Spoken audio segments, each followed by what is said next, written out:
40 years ago, I'm in my mid-20s. I had taken a sabbatical. It was autumn and getting cold in Germany. Escaping the oncoming winter, took off to Thailand. The plan was to stay a year and learn Thai. It was my third trip to the land of smiles. I landed at Dong Muang Airport and stayed a few days in Bangkok. I knew some people in Chaya from Isan province. I took the buster, a Norwegian guy with Thai wife. They operated a cheap guest house. A local lady nicknamed Nok was a frequent visitor.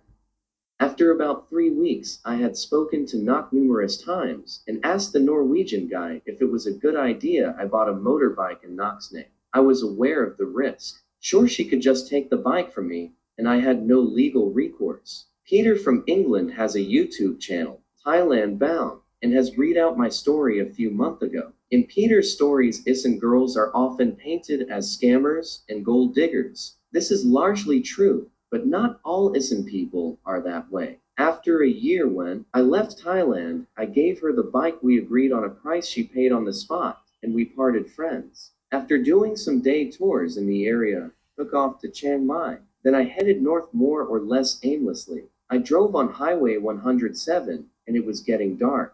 In the area of Feng, I saw a foreigner walking. Where to, stranger? I'm off to the local brothel, he said. That's not my cup of tea, I replied. I just need some food and a place to sleep. That place is the only one where around here you get food at this time of the day, and I show you where to stay the night afterwards. Okay, so hop on and let's go. He got on the back of the bike, and we drove about a mile to said house of ill repute. Hapazan welcomed us amiable, and the girls, all smiles and giggle, cooked us some food. We stayed and chatted. Jim was from USA and recently divorced from his Thai wife.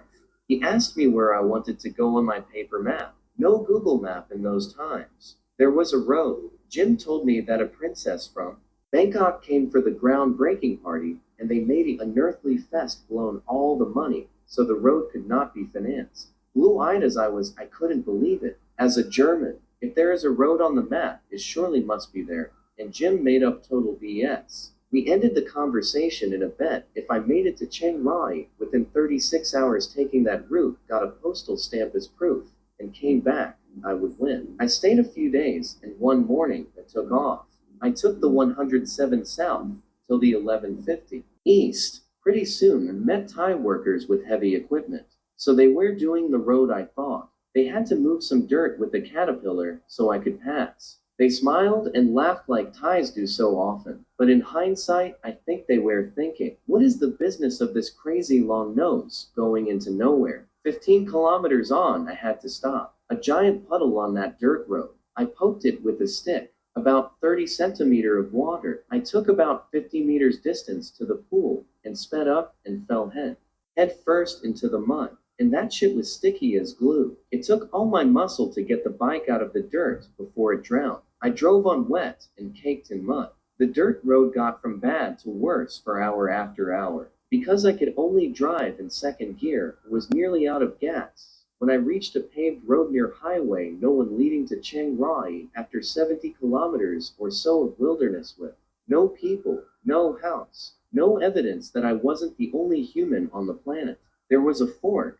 and I didn't know which one to take. I couldn't afford a mistake due to me being low on fuel. Signboard written in Thai only. There were some factory girls on a bus stop. Factory cause they all wore the same t-shirt with some company logo. My Thai is very limited, so I didn't know how to say, "Can you read this for me?" I only could say, "Can you read?" and pointed to the street sign written in Thai. They all assured me, "Yes, we can read," but didn't get it that I wanted them to read me the sign. I had to take a chance. I decided right, which was logical, and soon I hit highway number 1 to Chiang Rai. It was already early evening when I rode into town. By chance, I drove into a private alley with tall trees leading to an old mansion. A guy came out and looked first at me from head to toe, then at my bike, and back to me. Not an inch of cloth to see, only dirt. His laconic comment, "I have a room with a bathtub," of which I reply, "I'm buying sight and scene." I cleaned up and retired early. Next morning,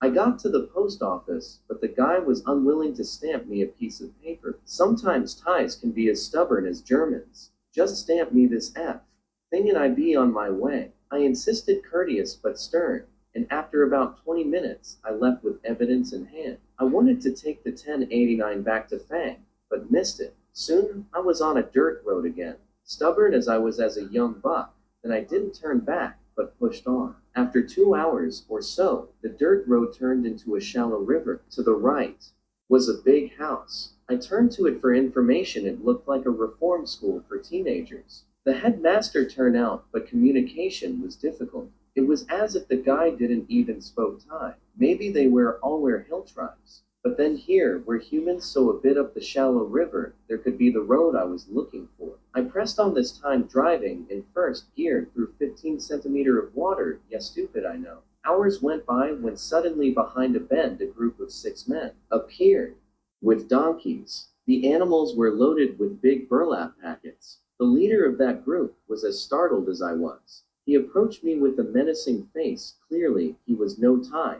Hill tribe, not likely more Chinese. We talked with hand gestures, very little English, no Thai. Whatever, he was talking with his bad English. He got the message across. Have you seen anything? I stole a look at the loaded donkeys and assured him that I was totally blind and could not see anything. He made a sign with his thumb across his throat and laughed unmistakably, telling me that I told the right thing and better stick to it. All the time the other 5 men stood behind the donkeys, so I could not see their hands. What were they holding? Machetes, rifles? To this day, I don't know. As soon as they came, they were gone. I shiver like a leaf.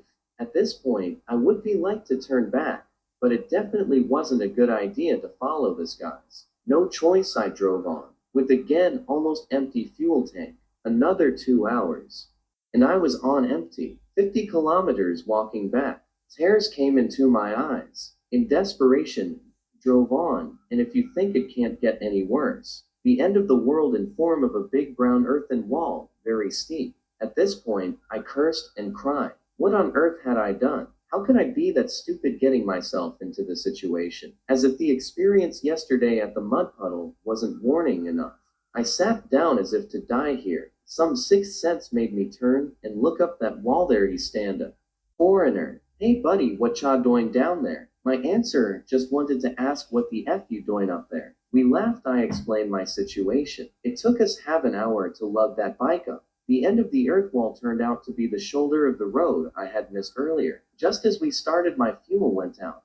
As luck has it, the road was downhill, so I could roll till the next village and get gas. I made it back to Fang and won the bet. Jim the American was a gentleman about it and paid up. He didn't even wanted to see the stamp I wrestled from Mr. Stubborn postal employee.